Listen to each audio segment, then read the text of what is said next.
Hello, everyone, and welcome to the Accelerate webinar series hosted by the Daniels College of Business Executive Education Department. I'm Camila Angelini, Assistant Director of Business Development, and I'll be your host today. The Accelerate webinar series is designed to help you accelerate your capacity to deliver results for your organization. Our webinar today will be about 25 minutes long, starting with a brief presentation from our faculty and then moving to questions and answers at the end. To help us see your questions, please use the Q&A icon at the bottom of your screen. Feel free to submit a question whenever you'd like, and we will answer as many questions as we can at the end of the session. If we run out of time, we will include an answer to your question in an email follow-up. One other housekeeping item we want to let you know is that this webinar does have live closed captions and a live transcript. These are not 100% accurate, but you can turn them on by clicking the CC icon at the bottom of the screen as well. Today, we're pleased to have Scott McLagan join us in our webinar. Scott is a man that doesn't need a lot of introduction. He's a professor of practice in the management department at the Daniels College of Business and is known for having a framework for every business situation you can encounter. Scott has extensive experience in the areas of leadership, strategic planning and execution, marketing, and global business, and has worked with companies like Newmont Mining, CenturyLink, Denver Health, and Kaiser Permanente. Today, Scott joins us to discuss leadership strategies for dealing with uncertainty. Scott, thank you so much. The floor is yours. Thanks, Camilla. I appreciate the introduction. I'm going to share my screen here real quick.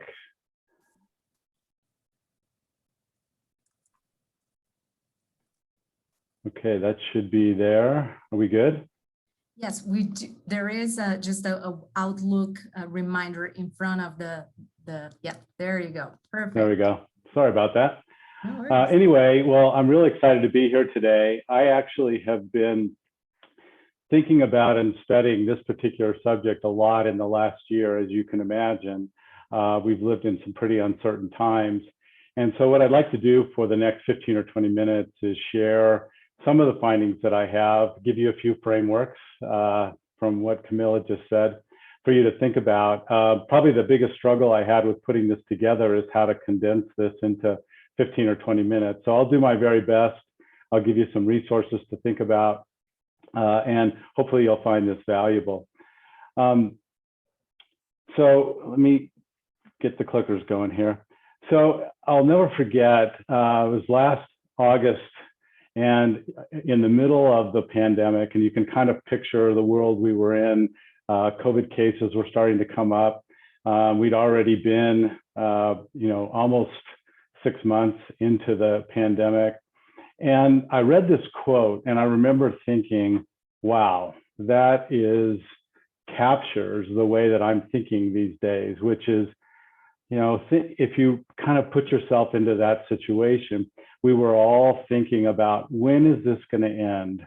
When am I going to be able to see my family? When am I going to be able to go back to work? When am I going to be able to, almost anything that you were thinking about planning in life, you had to put on hold because it was unpredictable. And this idea of uncertainty left a lot of us, confused, stressed, etc. But it's this whole idea that at an individual level, uncertainty is challenging for us. So I'm going to get into that at the individual level today. But in addition, if you've been following this Accelerate series, if you've been in any of my classes over the last many years, you've heard of this concept of Buka. The Buka meaning volatility, uncertainty, complexity, and ambiguity. And obviously the U is uncertainty. I particularly like this quote from Jim Collins. And by the way, fantastic book, BE 2.0, if you're ever interested in learning about leadership and some of the things to be thinking about in this Buka world we're in. But this idea that beyond just the COVID crisis, in general, if you start looking at the world right now, it's chronically unpredictable. And I think that's a pretty strong adjective to describe the world that a lot of us are leading in right now is it's very, very unpredictable. So what I'd like to do is kind of toggle back and forth for the next few minutes and talk about uncertainty at the individual level, what it does to us, and how we ought to think about that. And then I'll talk a little bit about it at the organizational level. So I don't know how many of you have ever run into this model, another framework, but this was actually developed by a gentleman named David Rock, who is the CEO of the Neuro Leadership Institute. And this really is a great description and a great model to think about what drives, sort of stressors in the social domain. And it's easy to remember the SCARF model, and obviously the C is uncertainty. And you can kind of glance down at those various topics and you can think about what a lot of us have been through in the last year and a half. When you think about certainty, obviously, as I've already mentioned, we've lived in a very unpredictable world. We've also lived in a world where we didn't have much control over our world. So our autonomy was in threat mode. Relatedness was challenged because we weren't getting together and we struggled with connecting with people. So if you look at this particular model, you would have said a tremendous amount of the drivers in our social interactions were driving us to the left, which is what we call a threat response. But certainty is the one, and interestingly, when you look at these 5 different domains, certainty is the strongest. It's the one that impacts us the most by a factor of 2 over relatedness, and then status, autonomy, and fairness are down below that. But so certainty is one of the strongest drivers of threat response to us. And to illustrate this, I'd like to quickly take you through a scenario that many of you have probably dealt with before. But let's take it, it's Friday afternoon. You are returning from a business trip. This was probably 2 years ago. You're returning from a business trip, you're tired, you have an event to go to on Friday night when you get home. Things are looking good. You get on the plane, you text your significant other, hey, I'm boarded on time, things are looking good. So all of a sudden that dreaded PA comes on and the pilot says, ladies and gentlemen, I'm sorry to tell you, but we have a mechanical problem and we're not sure what it is, but we'll get back to you and let you know what it is. So I'm going to give you from that point forward, I'm going to give you 2 different scenarios. Scenario number 1, from that moment that the pilot tells you there's a mechanical problem, there's absolutely no communication to you. And finally, after about an hour and a half, with no other communication, the pilot comes on and says, ladies and gentlemen, we've got the problem fixed. We're going to push back here in just a minute. So hour and a half, you've been sitting there in the cabin. What's that environment like? How are you feeling at that point with no communication? You're probably thinking, oh man, when is this thing going to leave? Do I need to try to find another flight? Should I text my family? You're into this, and everybody around you is in stress mode. Know-it-all guy next to you is telling you, oh, I've been through this before, and here's what's going to happen. And so there's this overall, I'm sure you can all remember that sort of thing. So that's scenario number 1. The pilot says nothing, and an hour and a half later, you take off. Scenario number 2 has the same outcome. You leave in an hour and a half, but this time the pilot says, gets on the PA every 5 minutes. 5 minutes says, we found the problem. Good news is we have the parts. The parts are on their way from the warehouse. 5 minutes later, the parts have arrived. The mechanics are beginning to install the part. 5 minutes later, in other words, every 5 minutes, you're getting an update. And you end up leaving an hour and a half late. Think about the way you feel in that situation. It didn't change the result. It didn't change the fact that you still left an hour and a half late, but you felt that you were being informed. You could predict that things were progressing. It wasn't silent. And I think it's a good example of the stress that we feel in uncertainty because you want to predict the future. We want to say, I want to know, I have no idea when this is going to take off. And it drives you into a threat response. Whereas if you're communicated to, you feel a little bit different. And one of the things I want to point out, you can take that story and that analogy and you can take it into the workplace. And how many times have you had an announcement come out that says, it could be bad. It could be something like, our business is very bad and it looks like we're going to have a layoff. And then it goes quiet for 2 months.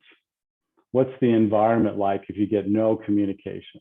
What's the environment like if you get told, hey, we've just been acquired.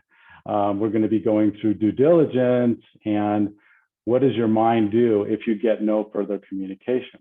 On the other hand, how would it feel in any of those situations where if you got ongoing updates, here's what's happening, here's what's going on. So my first tip to you is that communication is really important. And I'm going to come back to that. But think about that story when you're thinking about certainty, because our brain really, really wants to be able to, it naturally wants, unconsciously wants to predict, have a context for making decisions.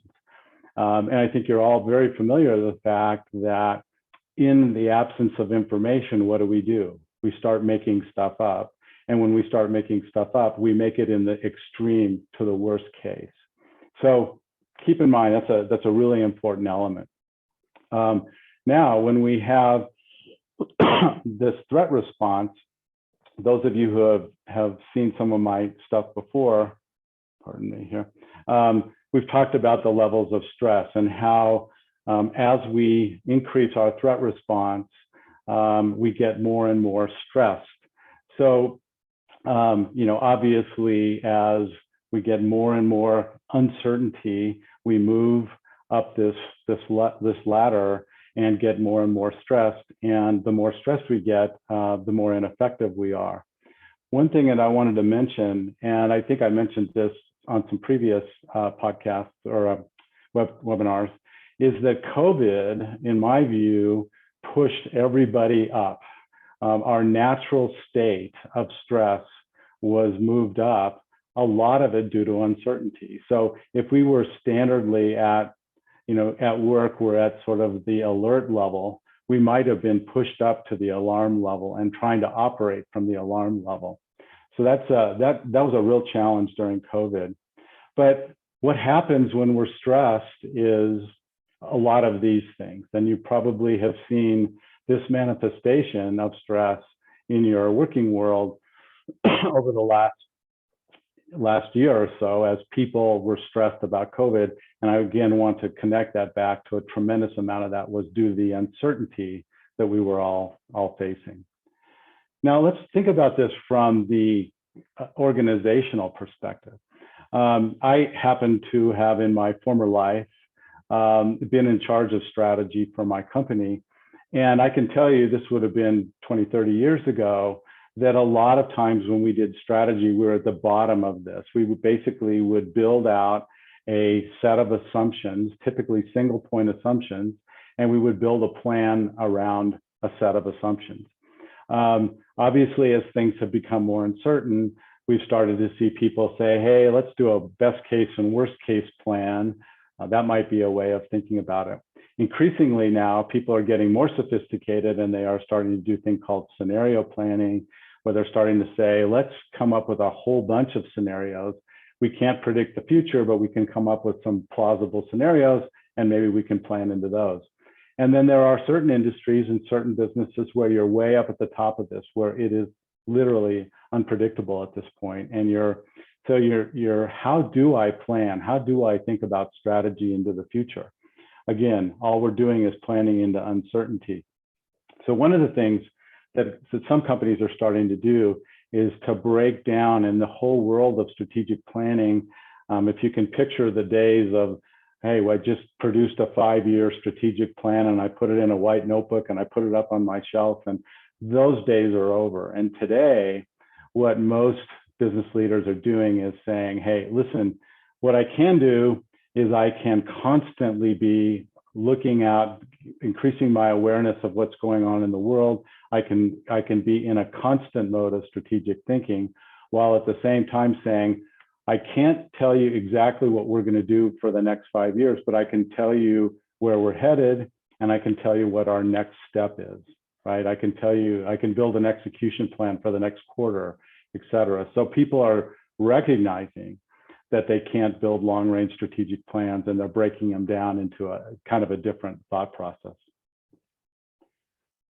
So let's talk about leading in this world. My view of the world is that the context that we are all leading in now is, if you thought we were in the VUCA world, I think we're now in the VUCA world on steroids. And that means that all of our leadership things that we've learned in the past may not help us as much into the future. Kind of this whole idea of what got you here won't get you there is kind of the thing that we are beginning to see. So I've got a few things to think about from a leadership perspective. 3 things to do in these times of uncertainty. The first one is this whole idea of humility. As a leader, I think there's a lot of archetypes out there that thinks that you have to know it all, that the leader has this all-knowing presence and has to know it all. And I love this quote from Satya Nadella, who basically says, you got to move from know-it-all to learn-it-all. You know, as a leader, be humble, recognize you don't know anything, everything's uncertain, just keep trying to learn. I'll just give you a quick example of that, and that is that I've had probably a dozen calls in the last 3 months from people, from CEOs and senior executives who've said, Scott, hey, what are other people doing about opening up? You know, I've got some ideas, but I'd really like to learn from other people. I'd really like to get a chance to think about this. And be a good example of, instead of thinking you know it all, to learn it all. A couple other things, managing how you show up. Obviously, most of us who are in leadership positions are also stressed by the uncertainty, but you can't take your organization down with it. I mean, if you look at stressed out dude here, he's going to not be very effective at leading. He's going to be obviously having some problems with that. So you want to think about, how am I showing up? How I don't want to be a contagion in the organization of being a downer. I want to be upbeat and positive and manage the way I show up. And in my last webinar, I talked a lot about how you manage stress. So you may want to look back at that. Another piece that's important is one of the things that our brain does when it feels overwhelmed, and it feels overwhelmed not only by there's a lot going on, but there is a lot of uncertainty and I'm feeling overwhelmed. One of the things that our brain does to protect ourselves is what we call cognitive tunneling, which just basically say, there's so many things coming at me, I'm just going to focus on what's right in front of me. And so I'd encourage you, from your own self-management perspective, to take some time when you first get up in the morning and get up on the balcony and get yourself some perspective. This is what's going on in the world. This is what's really important for me to think about before the chaos of your day kicks in. So I think that's an important tip.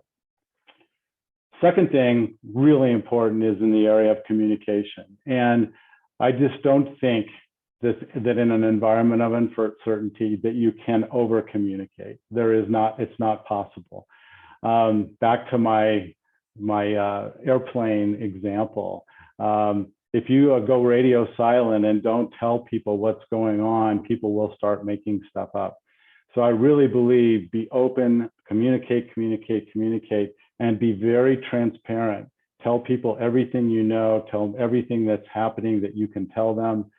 We do know that there is a tremendous correlation between trust and transparency. If you're transparent and people believe that you're telling them the whole story, they will trust what you say.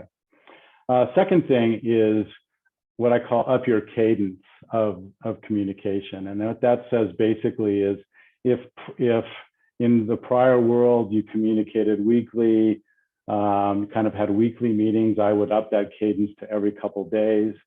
I would, again, back to the airplane example, I would be constantly checking in and telling people what's going on. in an environment of uncertainty, we don't really know what's going to happen out 3 months, but we probably know what we need to do this week. So if we can get people focused on, I don't know exactly when we're coming back to work, but I do know what we need to get done this week, and get people focused on that sort of thing.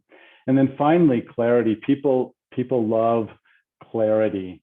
I suggest that you end every meeting and interaction with the 3 W's. Okay, then who's going to do what by when, and get clarity. That gets people focused. That gets people understanding what's in front of them, and gets rid of some of the uncertainty. Last one, what I call involve and empower. And this is really just says back to the beginning where I said, you're in learning mode instead of know-it-all mode. What we need to do in this day and age is really get involved in A, building psychological safety, and then B, collaborative decision making. This is kind of an interesting one. There's a line at the top which I really like, Michael Roberto's line, but he says, great leaders don't decide, they decide how to decide. In other words, you don't have to make all the decisions. You just have to have a process for making sure that those decisions get made. There was a recent study, which is depicted in this 2x2, which basically looked at decision making and found that teams that are have psychological safety. And that essentially just means people feel safe speaking up, people feel safe saying they don't know, and they have an environment where people will speak up, and you have equality of voice. You have that in an environment where you bring in different views and perspectives, what we call cognitive diversity. You're bringing different experiences, different views together. Those two together bring you the best decision-making teams. And one of the things that we know is that a collaborative team will almost always make a better decision than even the best decision in the room. So collaborative decision-making works, and you want to build around that. So that's a key one.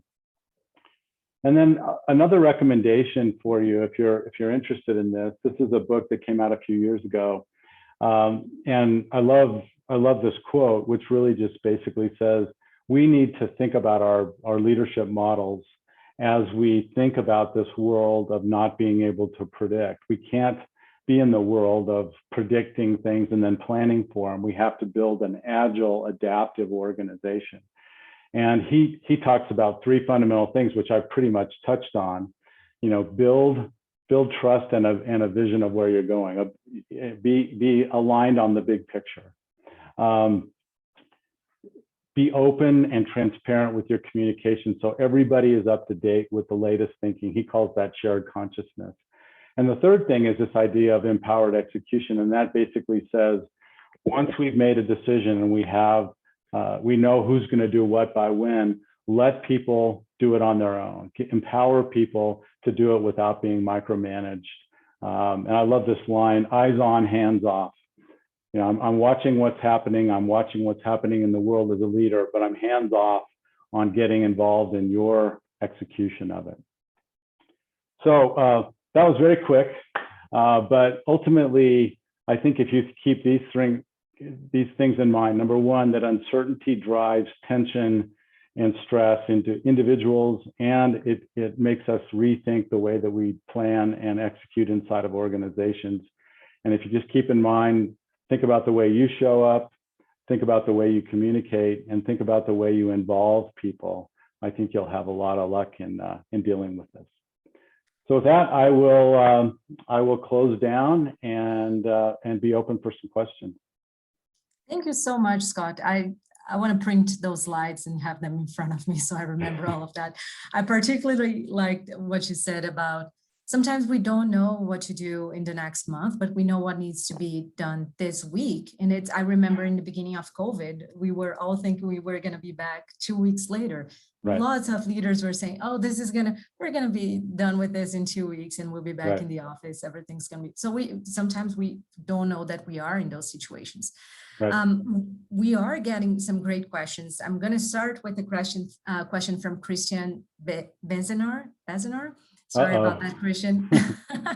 So he says, there's a fair amount of recent literature calling for empathy as perhaps the most important leadership trait. Is that a direct response to uncertainty? How does empathy show up in a day-to-day leadership? Hi, Christian. Great to hear from you. Yeah, empathy is absolutely critical in this environment of stress. So in this environment where people are at a higher level of whether you want to call it the away response, the threat response, or you want to talk about at higher levels of stress, that recognition that people are experiencing things, a lot of them different than you. Give you a real quick example is that I've got a little 4-question poll that I use at the beginning of some of my my classes and interactions, and it basically goes from, let's say a 1 is, hey, I'm feeling great, I'm excited, I'm ready to go, and then it goes down to a 4, which is, hey, I'm feeling really tired and down today, I'm really not moving very well. And what's interesting is that we often project ourselves on everybody else. And what's interesting when you see that is often, you know, a fair number of people in this day and age are living in a not in the same emotional state you are. So that empathy of saying, I get it, I put myself in your shoes and understand that you are having a challenging time, and being empathetic to that, I think is really important. So that's a great point there, Christian. Thanks, Scott. The next question we have is from an anonymous attendee, and they say, great presentation, Professor McLagan. How should leaders communicate if there isn't helpful information coming from above? Is it valuable to repeatedly tell your people, I've checked in with VP Jane Doe and haven't heard back? I would push it a little farther than that. First of all, I think it's important to go speak truth to power and go to the boss and say, listen, I'm feeling a strong need to communicate. I know, you know, back to my airplane example, you know, I don't want to wait till the end to understand. I want to understand so that I can predict things. I want to understand what's going on. So I would push harder to get things from the top, to try to understand what are the things that we can communicate. Where are we in the process? And then the second thing is to then keep checking in and say, there's, you know, hearing people just say there's no new news, no progress on this particular issue is better than silence. Again, silence just basically says, okay, to fill the void, I'm going to make stuff up. Yeah. You start creating stories where sometimes there isn't anything. Totally. Good. Well, again, thank you so much, Scott, for being with us today. And to all of our participants, thank you for taking the time to join us in this webinar. If you liked what Scott shared today, you have to learn more about the Denver Leadership Experience Program. DLX is our award-winning leadership class designed for senior leaders, where Scott is one of the lead faculties. And according to our participants, you have never seen anything like this in the leadership training world. Our next DLX session is coming up this December, and you can learn more about it on our website, or you can reach out to me directly. But before we go, we do recognize that summer is coming and that you will be enjoying your time either on the trails, driving, camping, and not so much on your computer. So we are excited to announce that we will be republishing our past Accelerate webinars into podcast episodes starting this June 14th, giving you the opportunity to listen to us anywhere you go. So you can find the Accelerate podcast on Apple Podcasts, Stitcher, or wherever you listen to your podcasts. So please keep an eye out for those and continue working on your learning and development while you are out and about. And we will see you live again this fall. Once again, thank you for joining us today. We hope you gain new insight that will accelerate your capacity, your impact in your community, your organization, and the world. From the University of Denver Daniels College of Business Executive Education Department, we look forward to seeing you again this fall on the Accelerate webinar series. Thank you, everyone. Bye. Thank you, Scott. Yep. Thank you.